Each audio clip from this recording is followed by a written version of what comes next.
Mr. Chairman, Mr. Secretary, as you talked about visiting 18 countries and not being with your kids, I had a pain of guilt with you being here today, but thank you for making this a priority and being with us today. This might surprise some of my colleagues and maybe even you, but for the last several years, I've led a Republican delegation over to the Conference of the Parties, COP, and I believe that a Republican voice is really important at that table. I would point to issues, for instance, like nuclear. When I first started attending COP, nuclear was out of power, and we were shouting from the housetops that we had to have nuclear power, and I think that's shown the influence of a Republican voice over there. Your agency has done, and I applaud, a lot of reduction in cost cutting. Part of that's been the State Department's Office of Global Change, which would normally handle the COP arrangements. I'm wondering who we would work with, and if you've given any thought in who we can coordinate to make sure the U.S. and that we have a good presence over there in Brazil. Yeah, so that'll be rolled into our Economics Bureau in the restructure. And I think on the energy front, it's actually going to be at the forefront of foreign policy for the next 100 years. One of the reasons why just AI alone and AI development alone is going to put a strain on the amount of energy that it's going to take to produce AI and AI-driven innovations will we just don't produce enough global energy to meet it. And so it's going to provide two things: the strategic opportunities for nations that can deliver cost-efficient energy and in a sufficient volume. It's going to become an enormous opportunity for these countries to be leaders in the AI space.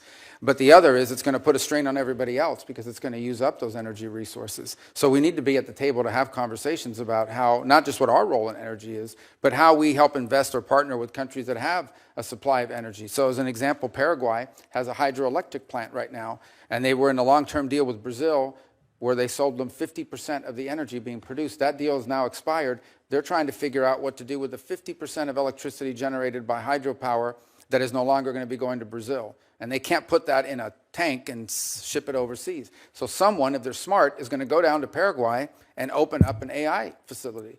Guyana has just made extraordinary discoveries on natural gas and oil. This is a country that's going to become incredibly rich very quickly and has an opportunity to both invest that wealth to develop their society, but also become a platform for other industries that could help strengthen the region. For the sake of time, I just would love to work with the State Department on that, make sure we have a good presence for that message. I also believe the United States can carry a message that you don't have to give up affordability, you don't have to give up reliability, and we can also be clean.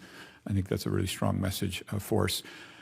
Foreign assistance has been talked about a lot today, and I'd like to just point out that there are a number of philanthropic entities in Utah. We have the Church of Jesus Christ of Latter-day Saints who are really ready to stand up and go to work. I know Catholic Charities, there's many like that. And just want to make sure you're factoring those into kind of your rebuild and restructure. I know there are a lot of people like that ready to jump in and be part of this. Absolutely. And just to go back on foreign aid for a moment, we're going to be doing foreign aid. We're going to be doing humanitarian relief, disaster relief. We're going to be doing all the things we've done before, maybe not some of the same projects, but we're going to be doing all of it. The difference is it's going to be coordinated out of the umbrella of the State Department, and it's going to be part of a cohesive, coherent foreign policy. And it's going to be driven by our embassies and our regional bureaus.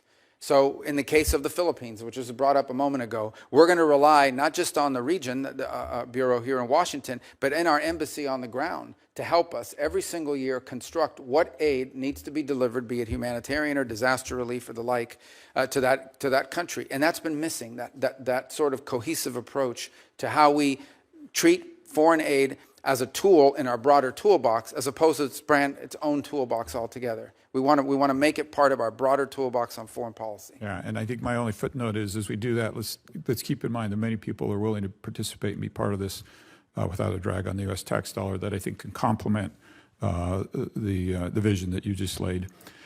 I've had the opportunity to work with you on the House side on some legislation and to some degree fill some of your big shoes here on Taiwan and Hong Kong. And I just wanted to touch on that briefly. I know Senator Ricketts brought up Taiwan with the recent implementation of more national security laws and the blockade-style drills around Taiwan. How can Congress better work with you and your department to support you and make sure we're doing everything that we can do?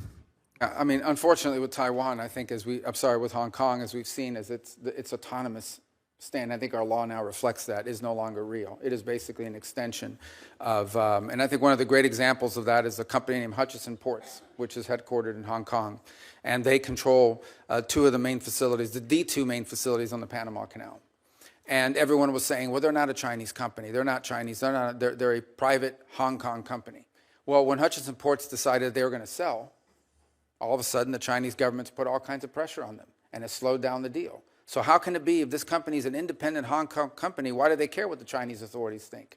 Well, the reason is because they are under Chinese control and Chinese influence. And the fact they're headquartered in Hong Kong is no longer a protection from that. So I think it's important for us to understand Hong Kong cannot become a place where China can evade, be it sanctions or restrictions, by simply hiding behind some company who has an address there.